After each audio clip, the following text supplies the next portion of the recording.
In Chapter 5, we're going to talk about the process approach. Model per process definition. The process model is quite simple. It contains three clearly distinguishable elements, as given below: inputs of the process, outputs of the process, and process or task. The process orientation helps the organization in identifying all the inputs, documenting them, and having control over the quality of the product by having control over all the inputs and the process parameters. Any product manufacturing or service preparation and delivery can be modeled in this manner. A little analysis of every process will bring out clearly all three elements. Input of the process. The various inputs required for any process are bill of materials, specification for each materials, requirement for the inspection for the incoming materials, and procedure for the receipt of the materials. The outputs of the process. The output of the process consists of the following: the products or service to be delivered, documents to be delivered, the specification for all of the above, method for measurement for verifying conformance to the specification, and criteria for acceptance or rejection. ETX model is considered as the most popular process model. ETX stands for entry, task, and exit. The value-adding process is called task. The new items in the diagram are entry and exit. Entry are the conditions that must be satisfied before the task is undertaken, while the exit are the conditions that must be fulfilled before the task is considered as complete. The Subaraj 6S model process improvement is the next model, which contains 6 phases: study, streamline, simplify, standardize, synergize, and strengthen. The first phase study says that the current performance level of the processes triggers improvement. It could be the defects found for both internal and external, cycle achieved, customer feedback or complaint, employee feedback, customer waiting time, hassles of the employees or customers, etc. Streamline. This phase means that the process should offer the least resistance to motion in the organization. Simplifying processes improves quality. One was to formulate and simplify procedure for carrying out the task without increasing the cost and compromising the quality.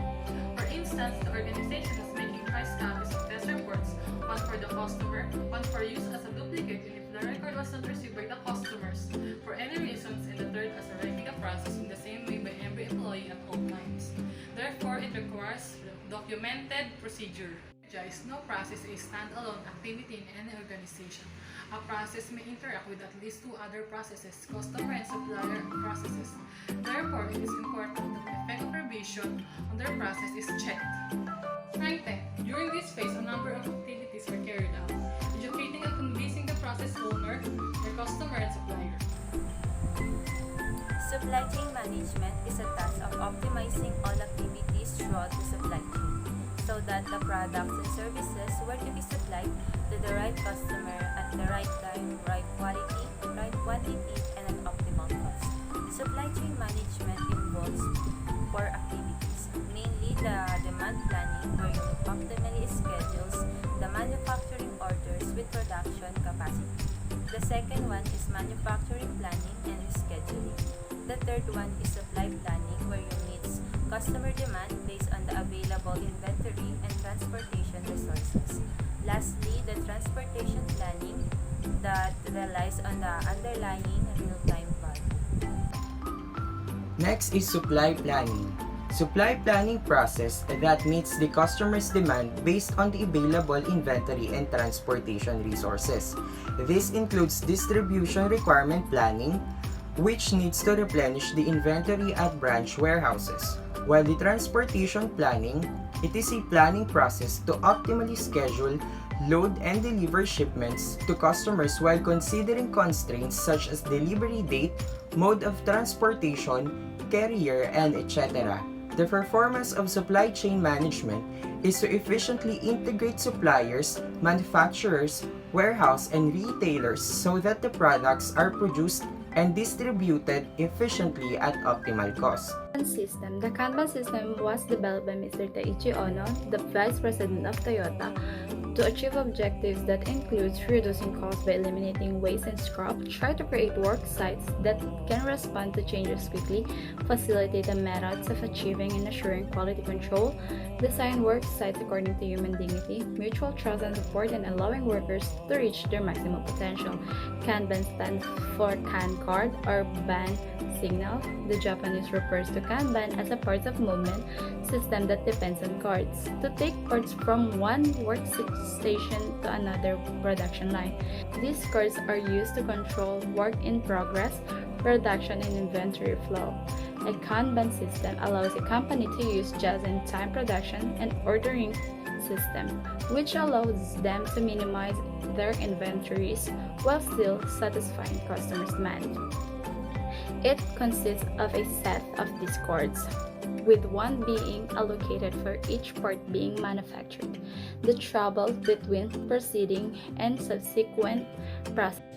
Two types of Kanban use. Withdrawal Kanban. The main function of withdrawal Kanban is to pass the authorization for the movement of parts from the one stage to another. It gets the part from the preceding process and moves them to the next process, remaining with the parts until the last part has been consumed by the next process. The withdrawal Kanban then travels back to the preceding process to get the part, thus creating a cycle. A withdrawal Kanban usually carries the following information: part number, part name, lot size, routing process, name of the next process, location of the next process, name of the preceding process, container type, container capacity, and the number of container released. The withdrawal Kanban layout can be designed in many ways in order to display this information. Next, production Kanban. The main function of production Kanban is to release an order to the preceding stage to build a lot size indicated on the card. The product Kanban card should have the following information. First, material required as input at the preceding stage. Second, part requires an input at the preceding. Cellular manufacturing. A cell is normally configured for speed and minimal material handling and can reap substantial benefits in cost saving, time compression, and inventory reduction. It is a group of workstations, machines, or equipment arranged such that a product or sub-assembly that can be processed progressively from one workstation to another without having to wait for the batch to be completed. A cell may produce one type of component. Cellular manufacturing and work cells are at the heart of the lean manufacturing. Their benefits are many and varied. They increase productivity and quality.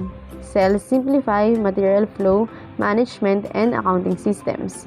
A work cell is a work unit larger than the individual machine or workstation but smaller than the usual departments and assembly lines. Typically, it employs 3 to 12 people and 5 to 15 workstations in a compact arrangements. Single-piece flow. It is also called one-piece flow or continuous flow manufacturing. Cellular manufacturing must use this methodology, and it is a technique used to manufacture components in a cellular environment. A cell is an area where everything that is needed to process the part is within easy reach, and no part is allowed to go to the next operation until the previous operation has been completed. The goal of one-piece flow is to make one part at a time correctly, and all the time without a lengthy queue. One-piece flow manufacturing refers to a method of production that moves product along the stages of manufacturing once a single piece is completed, regardless of that piece's relation to a batch or not. Advantages are quick, efficient, low labor costs, and produce in mass. The disadvantages are low skilled labor and difficult to track labor plans. Manufacturing refers to a method of production that builds one batch at a time, regardless of batch size. A batch or a set of pieces in a group sits in stage 1 of production, while stages 2, 3, and 4 waits on its completion.